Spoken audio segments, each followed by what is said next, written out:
Haunted house horror.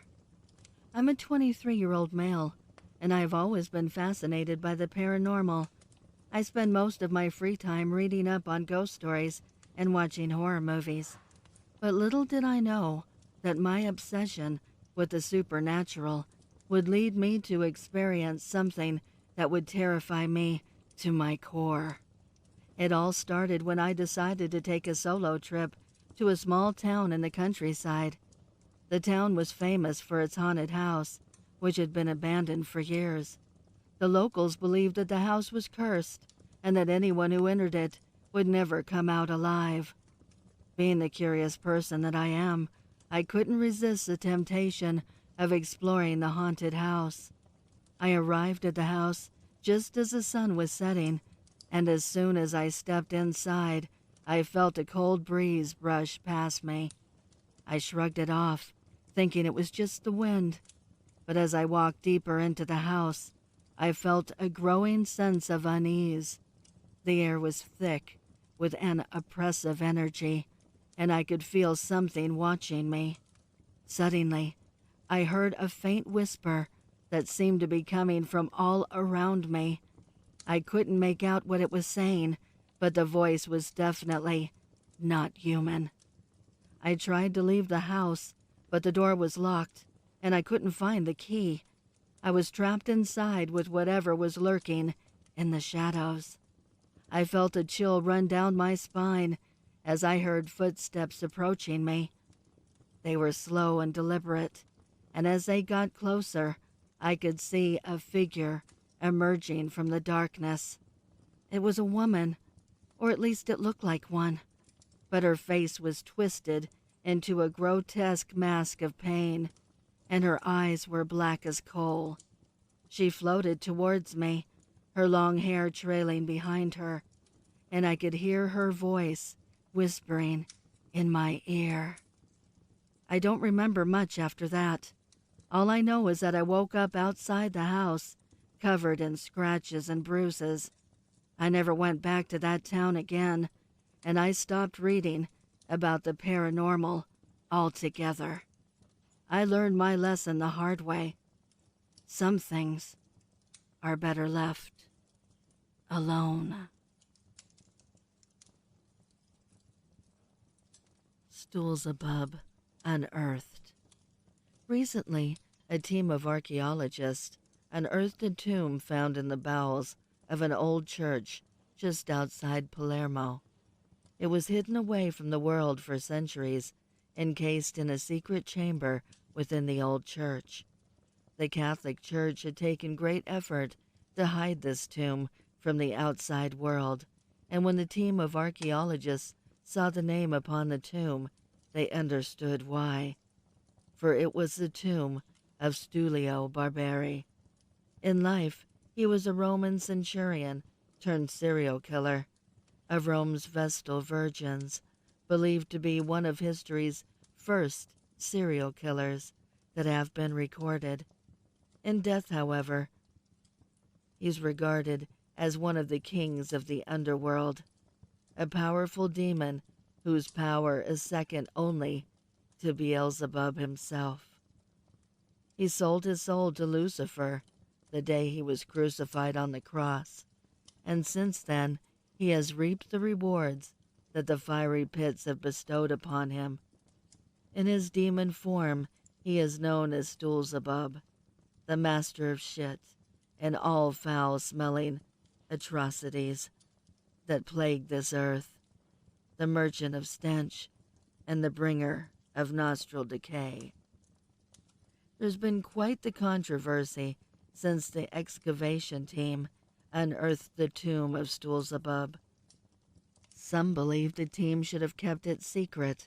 Others believe they should have let the church decide what was to become of the tomb, especially since there have been rumors over the decades of many cults that worship in the name of Stoolsibub, along with many sacrifices in his name as well.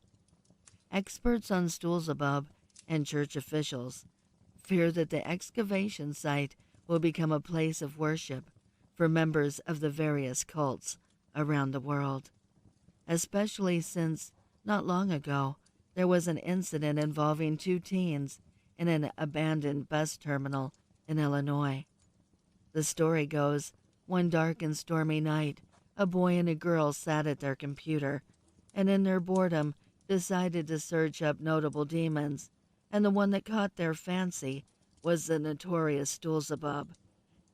And after learning of all of his accomplishments, they realized that the last sacrificial site that involved Stoolsibub was an old abandoned bus terminal on the outskirts of their town.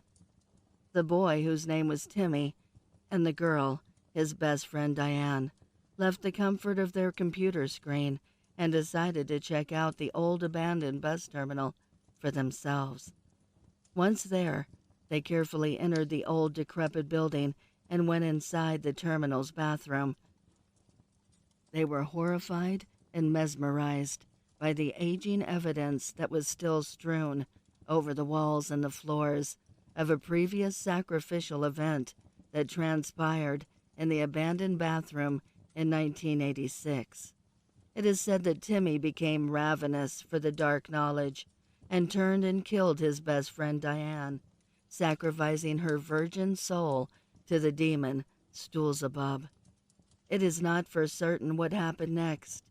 There were no witnesses, but experts believe that Timmy was visited by Stoolsibub that night in the abandoned terminal's bathroom, where he met his demise at the hands of the master of fecal delights. That is why there is a concern, since the unearthing of the demon's supposed resting place in the bowels of the decrepit old church, for it's only been a few short weeks since the bodies of the 2 teenagers, Timmy and Diane, were discovered. That's now 2 events in a close time frame that have involved the known demon of fudgy debauchery, and church officials are concerned that so much recent publicity will attract unwanted attention to the area. It's been a week now since the team excavated the old abandoned church and the tomb within its hidden crypt. Rumors are beginning to surface of some of the contents that were found inside the room the tomb was hidden in. An old book was reported to be found encased on an altar next to the tomb, rumored to be bound in the skin of 1,000 assholes. Hieroglyphics from an unknown ancient language were also said to be written on the walls in human feces. Officially, during an interview with the BBC, the head of the excavation team reported a smell he had never smelled before once they entered the tomb. The most foul and unsettling smell that had ever perforated my nostrils, was his exact quote. Unofficially, a team member reported the smell as being of 1,000 decaying anuses singing sour notes in their off-key fecal opera. It was also reported when they cracked the seal to the hidden crypt, an eerie green mist greeted their olfactories, singeing their nostril hairs in the process. A combination of rotten eggs and old Granny's unchanged bedpan hovered in the air of the newly discovered crypt. It was hard to breathe, one team member reported. How can one breathe comfortably when the oxygen level is set to swamp ass? Another member exclaimed. But the crew soldiered on and discovered the find of the century. Strange things started to happen, however. About a week after the discovery of the hidden tomb, and 3 days after the interview, the excavation team and the contents they found inside the crypt began to mysteriously disappear. The last 2 things to vanish were the head of the excavation team, along with the book that was found next to the tomb. The book was rumored to be the incantation tablet to summon the unholy Lord of the Fudge, bound tightly in the skin of some of the most vile assholes of the day, including Stulio himself. The pages are said to contain various evil spells, including the powers to summon Stoolsibub back to this earth. It is said that every word written and picture drawn in the book was done so in the feces of the most evil men of their day. The church confiscated the book from an ancient cult not long after Stoolsibub was crucified. It was the first recorded cult of Stoolsibub in history. They were found in a dwelling that Stoolio called home while he was still alive, and they were carrying out the scarification of 3 Vestal virgins. The priest that was in charge of stopping the cult, also known as the Maestro di Merda cult, along with the Roman soldiers that accompanied him, claimed when they entered the room they were met with an ungodly smell, as if someone emptied the chamber pots of every citizen of Rome into that tiny room. Before their very eyes, they saw 4 cult members, 3 on their knees and 1 standing, reading from the book, completely covered in their own feces and the feces of the Vestal virgins that laid strewn across the floor, dead and disemboweled from their undercarriages. The room was lit from the glow of several brown candles positioned around the room in the shape of a pentagram. The legend has it that when the priest and the soldiers bursted into the room, Stoolsibub was starting to manifest and rise from a hole in the ground. The priest was frightened to his very soul as he gazed upon the ruler of the chocolatey underworld. The fresh funk was said to have weakened the priest as he looked into the yellow piercing eyes of Stoolsibub, choking on the now putrid swampy air that filled the cramped tiny room. He quickly composed himself, however, and motioned to the soldiers to dispose of the cult members. They quickly rushed the fecal-covered members and dispatched them with their spears. The priest quickly recovered the book, and the church buried it next to the tomb of Stoolsibub, in the hidden crypt where it had stayed for centuries, until now. It's been a week now since the team has disappeared, along with the ancient unholy book of the Demon of Shit.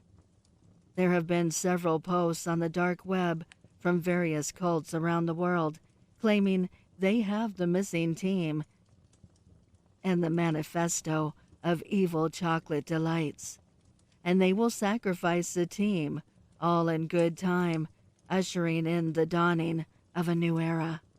An era where the streets are overflowing in the rivers of 1,000 years of sewage delights.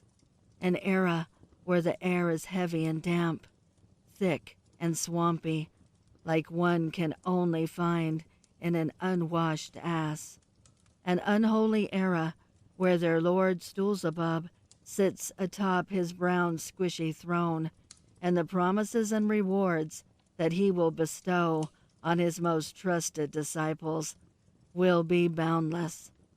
As for everyone else, everyone and anyone who does not bend to his will be put through unspeakable misery for the rest of their lives. Never trust a fart, for thou shalt not know if it's followed by a juicy surprise. Never stray too far from a toilet, for thou shalt never know when the brown river might overflow. You'll be destined for a life of endless Taco Tuesdays. Keep your diapers ready, because the brown lava will always flow.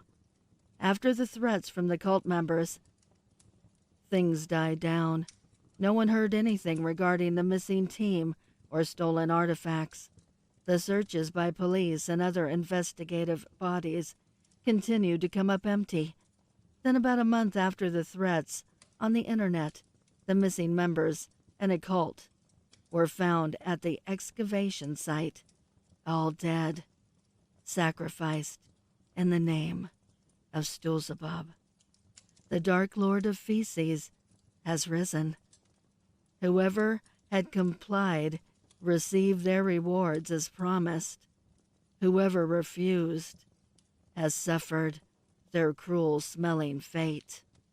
Whatever the case may be, we're all in a world of shit.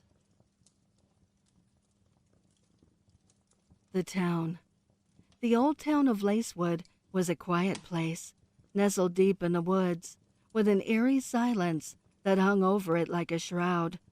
It was a place where shadows seemed to linger longer than they should, a place where the very air seemed to be cold and unwelcoming. The townsfolk were a superstitious lot, with tales of ghosts and monsters that lurked in the surrounding woods.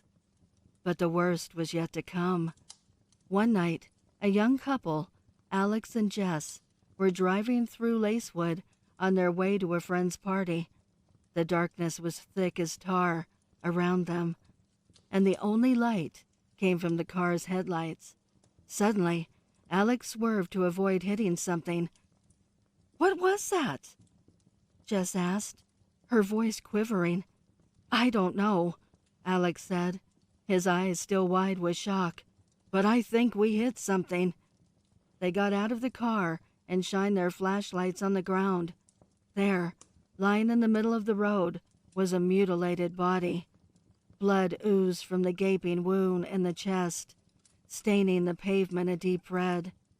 Before they could run, something grabbed them from behind. It was a pale figure, tall and gaunt, with eyes black as coal. Its sharp, jagged teeth glinted in the moonlight as it dragged them into the woods. Alex and Jess were never seen again, and the people of Lacewood whispered that they had been claimed by the forest. But there was more to the story than they knew. It turned out that the monster of Lacewood was not a supernatural being, but a man, a local named Edgar, who had been driven to madness by a tragic incident in his youth. He had been living in the woods for years, preying on unsuspecting travelers for sustenance. But the twist came in the form of a final victim, a detective named Sarah, who had been tracking Edgar's movements. She had got too close and was captured and taken down to his underground bunker. After weeks of captivity, Sarah managed to break out and bring Edgar to justice. The townsfolk were shaken by the events that had unfolded, and Lacewood was never the same again. But the darkest of all was the knowledge that in a town where darkness seemed to linger so easily, horrors and nightmares could lurk just around the corner. My beautiful boy. I had a happy childhood, happy as one can be. Eventually I found a boy who I loved enough, and I started a life. We had a son. He was so beautiful, big blue eyes and a peach fuzz of brown hair atop his head.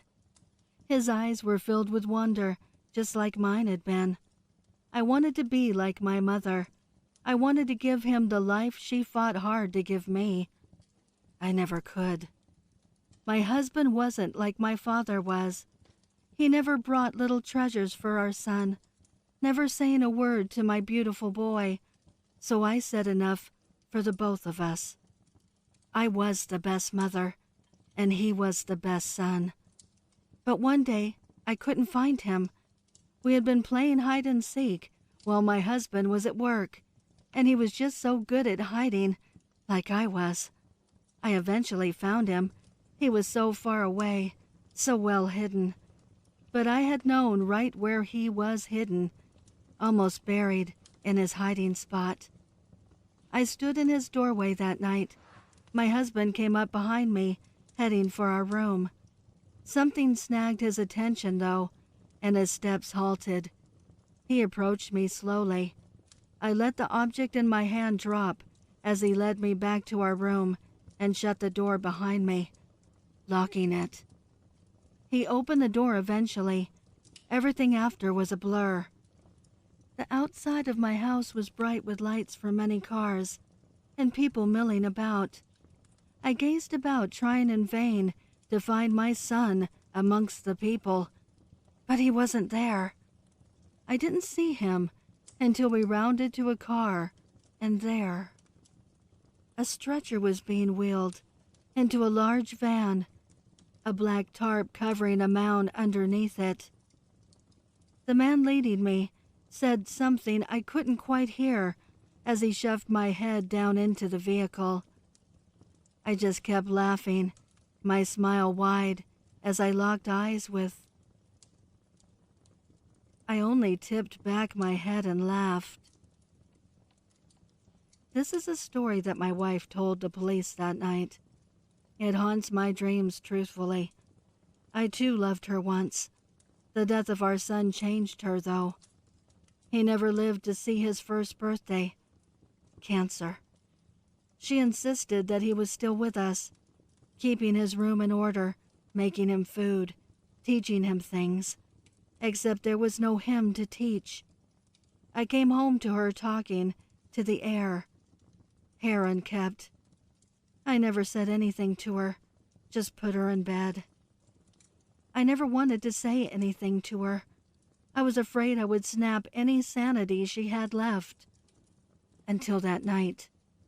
The night she dug him back up and placed him in his bed, his decaying body atop the pristine sheets. Mr. Bobby, the red balloon. I always loved fairs. Today I brought my daughter along with me, but as the day dragged on, she grew more wary, and eventually her face puckered up and she broke into tears. I panicked. I tried to calm her down, but nothing really worked. Eventually I saw a clown selling balloons. He gave me one for free, mainly because he saw how desperate I was. Zoe stopped crying immediately. "I'm gonna call you Mr. Bobby." That was how Mr. Bobby the red balloon came into our life. She brought it home, and from then onwards, it never left her side. Zoe brought it everywhere she went, to daycare, to the supermarket, dragging it behind her all the time. She even doodled a face on it, which she would talk and laugh to. It was cute when she was younger, but as the years passed, it was getting obsessive. Most people grow out of this in their early teenage years. Zoe never did. Against my objections, she even brought it to school. I was getting worried at this point. I feared that she would get bullied, that she was never going to get out of this phase, and it would haunt her for the rest of her life. I tried persuading her to give up the balloon and make some real friends, but she adamantly refused. Therefore, desperately, I decided to get rid of that stupid balloon once and for all. When she was sleeping, I pried it from her hand and tried to float it outside, but it came back. I tried to pop it with a needle, but the rubber was like hard steel. I did get a couple of dents in, though. I hoped Zoe wouldn't notice. I tried and tried to destroy, pop the balloon over the next few days, but all my efforts proved futile. The balloon grew more resistant, too, bending and twisting away from me. Once I tried to pop it with a sharper tool. I heard a high-pitched, girly scream. I froze, praying Zoe wouldn't notice, but fortunately she slept like a rock. One morning, as I was clinging on to the edges of desperation on how to separate the balloon from my daughter, I felt a tap on my shoulder as I was eating breakfast. "Good morning, Dad." The voice was deep and gravelly. I turned around to see a teenage boy grinning at me. His face was heavily bruised. I didn't have a son. That was when my eyes inevitably darted to the face on the red balloon he was holding. It wasn't a child's scribble on rubber. A goofy eyes, nose, mouth. No, it was inherently realistic, expertly drawn. Zoe's face grinned back at me. She was laughing in joy. My childhood monster. It's safe to assume that we've all had a monster growing up. You know, the creature that you imagined was hiding somewhere in your house at night. The one that plagued your nightmares. and remember how real it seemed to your child self? For me, that creature was the monkey monster. I called him that because he looked like a demented monkey. He had a tail like a monkey. Each of his fingers were tipped with a dark gray claw. The only part of his body that wasn't covered in brown fur was his face. His wicked, evil, doll-like face, fixed with a permanent smile. The sight of his soulless gray eyes have haunted me for years. His head was shaped like a football. Strangest of all, he had large round ears, like Mickey Mouse, on the side of his head. I still remember my reoccurring nightmares. I'd usually be in my house at night, in total darkness. Without warning, he'd jump out and scare me. The noise he made, to describe it best, was like a child saying, "Rah!" in a whisper tone. A snake-like tongue flickered out of his mouth while doing this. That's usually all there was to those dreams, but they still horrified me. It got to the point where I refused to go to sleep, be anywhere in the dark, and rarely be alone at all. I was thankful he was only in my dreams, though out of the corner of my eye, I swore I saw him a few times. Usually, it would be in my attic or my bedroom. I eventually passed it off as my imagination. Of course, with time, I outgrew the nightmares.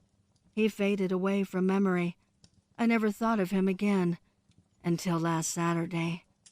I was having a conversation with my friends about things that scared us as kids. Hearing the things my friends were afraid of made me remember the monkey monster. All the forgotten memories came flooding back. I tried to explain to them what it was to the very last detail. All of a sudden, the color from my friends' faces disappeared. They just looked at me, while exchanging nervous looks with each other. One said, "You remember him too?" And another said, "How did we have the same dream?" I'm scared again. How could me and all my friends have the same nightmare about the same monster and not know about it? I've been catching glimpses of him again for the last few days. Right before I started writing this, I woke up in my bed in a cold sweat. I had that same nightmare again for the first time in years. He's back. And I know for sure this time that he is real. Dead batteries. It's been said that even phones can become ghosts. Such occurrences are rarely documented in the study of paranormal activity. They are often overlooked and ignored in favor of cases where demons have called or texted ordinary devices. And there is not much information available for researchers, but they do exist. Think of a child. That child might receive a stuffed teddy bear for their birthday, or maybe their parents might use the same blanket over and over again when covering them up. That child will eventually grow attached to that object. They'd love it, treasure it. They might even cry when it's been replaced or lost. An emotional connection. The same can be said about objects themselves. There's a case from 2009 in which a teenage girl had accidentally dropped her phone down an open manhole cover. The girl couldn't retrieve the device and left it behind. A week later, whenever she walked around town, she thought she could hear her ringtone echo from beneath her feet. And she was the only one who could hear it. Her phone was never found, but it was still calling for help. Another is rather recent. In 2017, a family of 4 was targeted by a spirit from the 1940s. They were tormented at night by the near constant sound of dials turning and shrill ringing. For 4 months, it should be noted that the family had just moved from California, bringing everything with them except for a family treasure, an old rotary phone passed down among generations. It wanted them to love it. It wasn't until the parents had retrieved the phantom's body and put it into storage that the haunting stopped. Phones are like children. Grave matters. Loving Father, Blessed Mother, gone but not forgotten, and loving memory, forever in our hearts. Rest in peace. These are the words that speak to me as I trudge through the leaves of the cemetery, the setting sun casting long shadows across the cold ground. The silent voices of these engraved stones pour out the stories of those interred below as the wind sighs through the autumn-colored trees. Stepping reverently from one headstone to the next, I pass the time imagining the lives of the departed, immortalized by the words of the living. These memories of the past consume my evening strolls. Family plots reserved for those wishing to spend eternity next to their beloved. Cherubic concrete angels forever watching over lost children. Marble obelisks reaching high towards the heavens as if to assist the souls beneath in their climb. All serve as my lonesome companions on this cold fall evening. Simple headstones reporting the names and lifespans of the middle class share the space with vast mausoleums of the wealthy dead. My slow journey takes me to the oldest corner of the graveyard to puzzle at what carved tributes may have once existed on the weathered tombstones. Lost to the ages, I can only shrug at the history of these mute relics of a time long gone. Perpetually wondering, it warms my soul to see the plots that are well kept by surviving family members, swept clean of fallen leaves, and sometimes with fresh flowers left each week. It is at one of these that I pause, reading the epitaph. He achieved success here because he lived well, laughed often, and loved much. Will forever miss you, Daddy. My constitutional always seems to bring me here, to settle at the base of this particular gravestone. Always am I saddened by these words, though I have yet to understand what makes this marker stand out to me among all the others. Perhaps tomorrow it will come to me, for weariness clouds my mind as consciousness slips from my grasp. Once again, I am welcomed into the cold embrace of the earthen ground. We didn't kill ourselves. Don't read this. You will die. Oh, so scary, Freddie laughed, showing the note to us. Someone must have planted this here as some sort of prank. You guys find anything interesting? He asked. No, just a bunch of dusty old furniture, James replied. James, Freddie, and I had felt a bit adventurous that evening and decided to break into the old Anderson house. Reportedly haunted, it's been abandoned ever since. Tragically, both Anderson daughters took their own lives only 1 week apart. Just 15 and 13 years old at the time, their parents were said to have been driven mad with grief, boarded up the house one weekend, and left without a word. Freddie found the journal on the bedside table of what must have been one of the daughters' rooms. Pictures of her with friends adorned the walls, which were bright pink, matching the bedspread, pillows, rug, and furniture. In fact, the only reason the journal stood out was it appeared to be the one item in the room that was black. Not just black, but old, very old, leather-bound, and with brown, withered pages. It looked like something that belonged in the 1800s, not a teenage girl's room. Inside the front cover, Freddie found a note scribbled in tight looping letters. Mom, Dad, don't read this. You will die. Kate bought this at a pawn shop the week before she hung herself, and I think it killed her. I found it the day after she died. I'm sorry I didn't tell you, but it was already too late for me. I feared if I did, you'd read it to prove me wrong. I tried burning it, throwing it out the bus window, burying it in the backyard. It just kept coming back. If it takes me too, I just wanted to tell you that I love you. Kate loved you. We didn't kill ourselves. Julia. Yeah, real spooky, I chuckled after having my turn. So, you think we should read the journal? Definitely, give it here.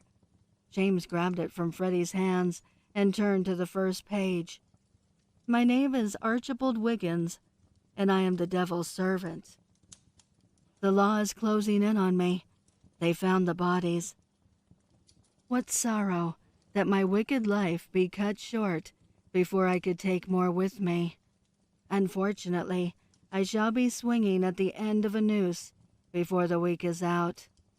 But my work will carry on, for upon this journal I place a curse.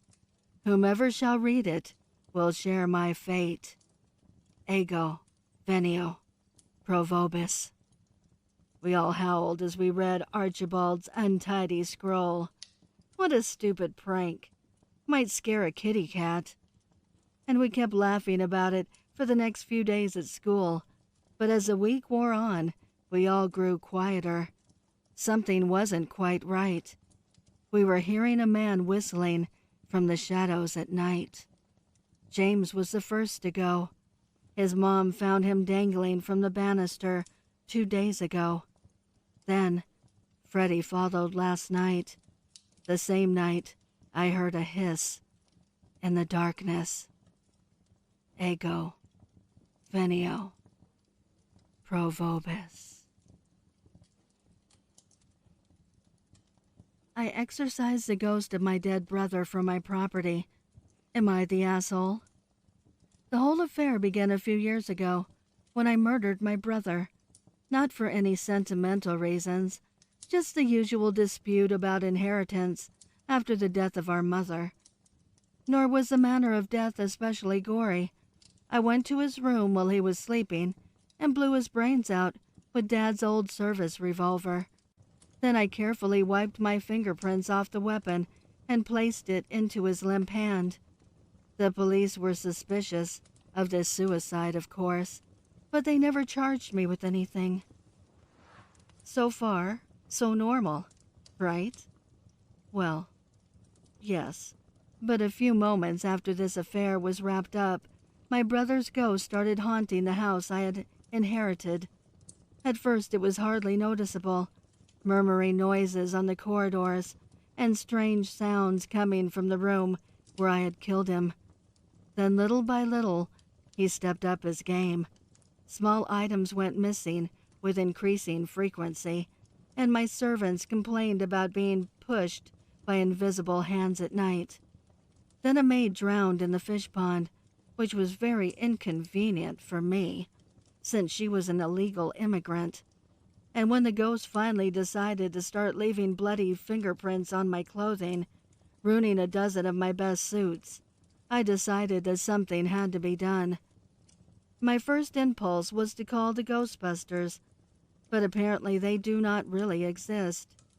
Lacking this option, I called a local priest, who, after being paid handsomely, agreed to perform a discreet exorcism on my house. The ceremony was unspectacular, but it worked very well. All ghostly activity ceased immediately afterwards. Needless to say, I was very satisfied with how I handled the situation. But this morning, I read an article in a magazine, which made me want to punch myself in the face a few times. Apparently, haunted houses are an increasingly sought-after piece of real estate. not only on the private market, but also because they can be converted into hotels, bars, and seance halls. Apparently, by exorcising the ghost of my brother, I have lost a lot of money. I would like to give a heartfelt thank you to the special friends of the channel. Your generosity means the world to me. If you would like to support the channel, the link is below in the description. Also, please send me your stories to duchessofdarkness27@gmail.com. You can also find me on Instagram at duchess.ofdarkness or Twitter at duchessofdarkn2. I want to thank you all for your support, your kindness, and your encouragement. I appreciate it so very much. Until next time.